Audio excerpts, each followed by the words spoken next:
দীর্ঘ কত বছর ধরে হাঁস পালেন? আমি 20 বছর হলো হাঁস পালি। হাঁস আসলে বছরে একবার না দুইবার ডিম দেয়? সারা বছরই 6 মাস ডিম পারে। হাঁসের কয়টার নাম জানেন একটু বলেন তো দেখি। বেলজিয়াম আছে, পিঙ্কি আছে, ক্যাম্বল আছে, দেশি আছে।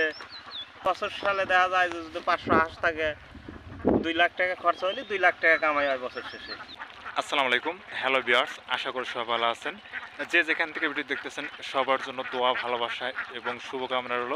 আমরা আজ আছি সলঙ্গা থানা তুপিল ইউনিয়ন বেতুয়া গ্রামের ইসরাফিল ভাইয়ের সেই হাঁস খামারে। এখানে অল্প কিছু হাঁস আছে এবং বাচ্চা আছে। আমার পিছনে দেখতে পাচ্ছেন যে হাঁসগুলো। ইসরাফিল ভাই যে হাঁস পালন করে সেই হাঁস সম্পর্কে এবং জানার জন্য বিস্তারিত এই ভিডিওটা আমরা তুলে দেবো। ভাই আসসালামু আলাইকুম। ওয়ালাইকুম আসসালাম ওয়া রাহমাতুল্লাহি ওয়া বারাকাতুহু। ভালো আছেন? হ্যাঁ ভাই, আল্লাহ রাখছে, ভালো আছেন?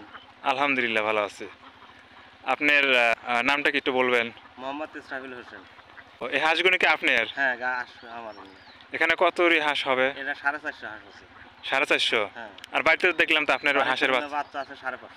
বাচ্চা 550। ওইটা আগে দেখলাম তো আপনি হাঁসে খাবার দিলেন, কি কি খাবার দিলেন? দিলাম ঝিনুক, শামুক, দান। ঝিনুক শামুক আপনি আসলে কোথা থেকে পান? এটা ঝিনুক শামুক হলো বাগাবাড়ি থেকে নদীর থেকে মারে, মানে যমুনা থেকে মারে। ওটা ওরা মারে গাড়ি দিয়ে দিয়ে রাত্রিতে হয়তো পৌঁছে দিয়ে যায়, ওখান থেকে আমরা কড়াই করে খাওয়াইতেছি। আমি তো আরো জানতে পারলাম যে আপনি দীর্ঘ কত বছর ধরে হাঁস পালেন? আমি 20 বছর হলো হাঁস পালি। তাহলে তো আপনি হাঁসের রোগ বালাই অথবা সবকিছু বিষয়ে আপনার তো অবশ্যই অভিজ্ঞতা আছে। হ্যাঁ, অবশ্যই আল্লাহ দিলে মোটামুটি অনেক অভিজ্ঞতা আছে। ঝিনুক দিলেন, শামুক দিলেন, আর হলো ধান দিলেন নাকি? হ্যাঁ। হাঁসটা আসলে পাললে কিরকম লাভবান হওয়া যায় অথবা? লাভবান আছে। হাঁস পাললে যদি রোগ ব্যাধি থেকে বেঁচে থাকে তাহলে দেখা যায় যে এখন তার ওইরকমভাবে চড়ার মতো খাওয়ানো যায় না। তার না খাওয়ালে পরেও ডিম থাকলে লস নাই, লাভও আছে। ও, ডিম থাকলে লস নাই, লাভ আছে। হ্যাঁ, এই হাঁস এক জোগাল হাঁস রাখা যায় 3 বছর। 3 বছর পর পর হাঁস পাল্টানো লাগে। 3 বছর পর পর হাঁস পাল্টাতে হয়? পাল্টাতে হয়। আচ্ছা, না পাল্টালে কি হবে? না পাল্টালে ডিম কম পারবো। ডিম কম দিব? হ্যাঁ, ওটা যদি আগে যদি 90% পারছে, এখন পারবে 80%, 70%। ও, 70%। যে কথা বলতে চাচ্ছিলাম যে আসলে হাঁসের রোগ বালাই কিরকম হয়?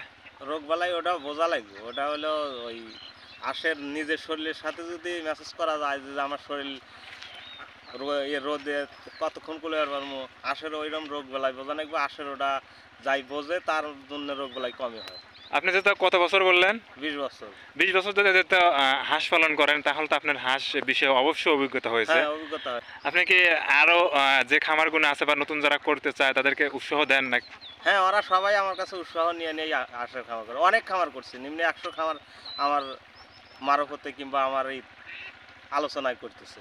100 খামার আছে। আপনার হাঁস তো অল্প হাঁস দেখলাম এখানে। আমার অল্পের মধ্যে রাখছি 1000 হাঁস আছে। মানে হ্যাঁ, আমি বলতে চাচ্ছি যে হাঁস আসলে বছরে একবার না দুইবার ডিম দেয়? সারা বছরই 6 মাস ডিম পারে। 6 মাস ডিম পারে? হ্যাঁ, 6 মাস ডিম পারে। ও, মানে ডিম পাড়ার পরে কিছুদিন পরে আবার ডিম পারে? হ্যাঁ, ডিম পাড়ার পরে কিছুদিন রেস্ট নিয়ে আবার ডিম পারে।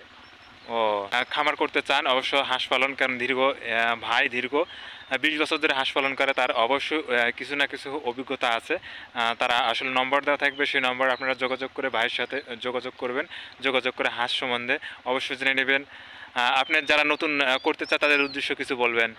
হ্যাঁ, অনেক নতুন করে ফোন করে, তারপরে আমার কাছে আসার পরে আমি তাদের যেটা সঠিক বুদ্ধি সেই বুদ্ধিটা তাদের দিয়ে দিই। তাতে আমার বুদ্ধি মতো অনেক মানুষই পাইতেছে, তাই তারাও লাভবান হচ্ছে। কিরকম লাভবান হওয়া যায় আসলে আমাকে একটু খুলে বলবেন? লাভবান বলতে কি, যে যদি বছর সালে দেখা যায় যে যদি 500 হাঁস থাকে 2 লাখ টাকা খরচা হলে 2 লাখ টাকা কামাই হয় বছর শেষে। কি ডিম দিয়ে নাকি হাঁস বিক্রি করে? এখন পেলে শীতের আগ দিয়ে হাঁসগুলো বিক্রি করে দেয়, তাদের লাভবান করে? হ্যাঁ, ওটাও লাভবান আছে। মানে ওটা বাচ্চা তুলে অল্প দিনের মধ্যে খাওয়াটা ওটা বিক্রি করে দিতেছে, তাতেও লাভবান আছে। আচ্ছা, বাচ্চা কি আমি যদি হাঁস ফালি অথবা কেউ যদি হাঁস ফালে, তাহলে বাচ্চাকে আমার নিজের উঠান লাগবে নাকি নিয়ে আসা লাগবে? না, বাচ্চা হ্যাচারি আছে, হ্যাচারি থেকে কিনে আনবেন। ও, তা কি ধরনের হাঁস ফাললে আপনার ভালো হয়? ওটা হাঁস তো অনেক জাত। কি ক্যাম্বল। আপনি কি ধরনের হাঁস পালতেছেন? আমি ক্যাম্বল পালছি। ক্যাম্বল? হ্যাঁ। ক্যাম্বল কি দেশি নাকি? না, ক্যাম্বল দেশি না, ক্যাম্বল ওটা একটাই। আর দেশি হাঁস আছে একটা, আরো হাঁসের অনেক জাত আছে। পিঙ্কি আছে, তারপরে বেলজিয়াম আছে। তো পিঙ্কি বেলজিয়াম ওটা আমাদের। আচ্ছা, আপনি হাঁসের কয়টার নাম জানেন একটু বলেন তো দেখি। বেলজিয়াম আছে, পিঙ্কি আছে, তারপরে হলো ক্যাম্বল আছে, দেশি আছে, আছে। মোটামুটি কয়টা হবে হাঁসের? 5টা। 5টা? ও, ওটা তো আপনি 5টা বলে ফেলে দিচ্ছেন। আচ্ছা, ভালো থাকবেন, সুস্থ থাকবেন, আপনার জন্য শুভকামনা রইলো। আসসালামু আলাইকুম। আসসালামু আলাইকুম আসসালাম।